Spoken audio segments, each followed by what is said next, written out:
Hi, this is Shanna Miranti. I'm a dermatology PA from Naples, Florida, and I'm here with Dr. Hilary Baldwin and Dr. Julie Harper, and we are going to talk a little bit more about my favorite subject to speak on podium and to talk with my patients about, and that's acne. So ladies, let's talk acne. Great.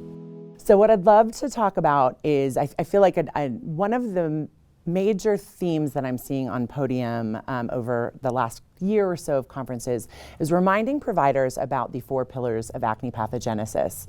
So if one of you would eloquently walk through those for me, and then how do you decide, when you see a patient clinically, how do you decide how to tackle those individual pillars in order to get the best efficacy for your patients? Okay, I can start on this. I don't know how eloquent it will be, and I hope I get them. I'm always worried on podium that I'm going to leave one out at the last minute. But we have follicular hyperkeratinization is one of the main 4 pillars that we're always trying to target with treatment. We have inflammation. We have the presence and the activity of C. acnes or Cutibacterium acnes, and then we have excess sebum, or an altered sebum is probably a better way to say that.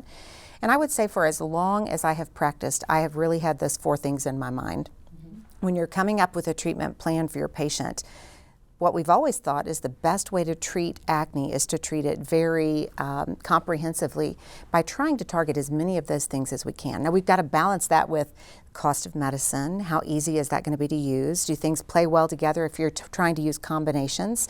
Expectations for the patients, what they've already used. But in the back of our minds, I think all the time, we're thinking, okay, what are those 4 pillars and am I targeting all of them? We have a data point, and I don't know where it came from. I was looking for it not too long ago.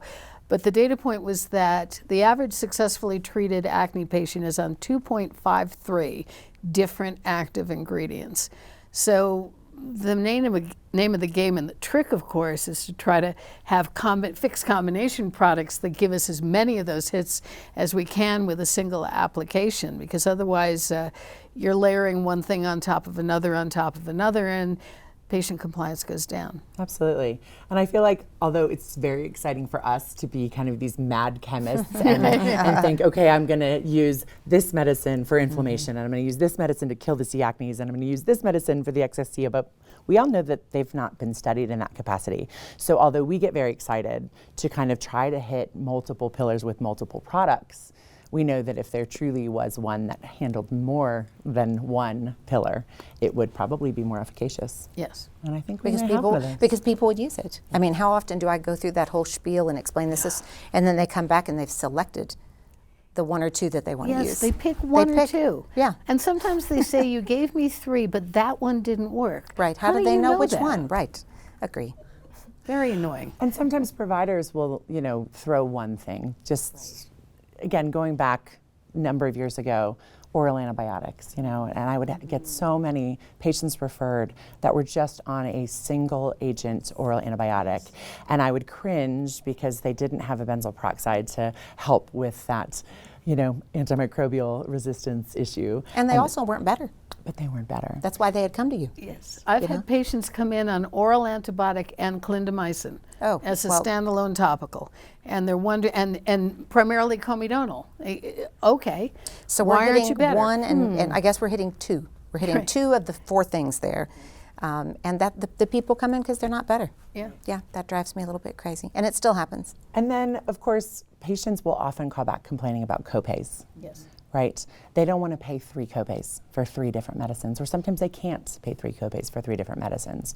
So I think monotherapy, if we can, again, now that we have a product that hits 3 different pillars of acne pathogenesis, it can really help drive compliance, and it can really narrow down that copay burden for the patient's family. Right. I agree. I think the name of the game, we started out talking about those 4 pillars. The name of the game in treating acne is combination. But combination doesn't have to mean multiple steps. You can do combination in one product, and then you get compliance, and efficacy comes from compliance, and it's a win.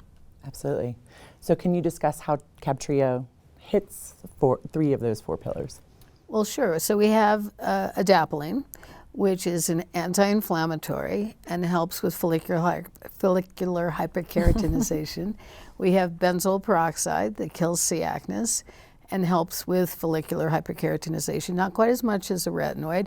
And we have clindamycin that kills C. acnes. And in addition to that, the benzoyl peroxide, of course, is doing double work because not only is it helping the acne itself, but it's preventing the clindamycin from turning into water over the course of the next couple of weeks by preventing the development of antibacterial resistance. So it's kind of a marriage made in heaven. And then, we were slightly concerned that maybe all of those ingredients together in one container might be a little too drying, a little too irritating, and then they put it together in the polymeric mesh, which gives you a little bit of moisturization and keeps everything nice and separated and evenly distributed on the surface of the skin so there's no hot spots. And you end up with an efficacious, tolerable product which helps compliance. It's a win-win-win. And if you would have an extremely oily patient that really does, or really is bothered by that excessive sebum production, I know, again, nothing has been studied together, but what would you feel comfortable adding on if you were going to use the triple combination product? How would you address that? I think excessive you could do one of several things. So that's a great point, Shanna, because there are too many people in the world who still think some of our topical retinoids impact sebum, and they really don't. Right. They do not. So your options are going to be topical clascoterone, or oral spironolactone, or oral isotretinoin, which we're probably not going to use those last two together just because we don't need to. But in certain populations, if you think that that's a safe option to bring in, you could either do oral spironolactone in women, or you could do clascoterone in anyone. Absolutely. And hit that fourth pillar. And hit the fourth pillar. Although I've got to say, with the efficacy numbers, it makes me wonder if we can do pretty good just hitting 3. Right. Absolutely. So that's a wrap on today's talk. Let's talk about acne. Stay tuned for future episodes.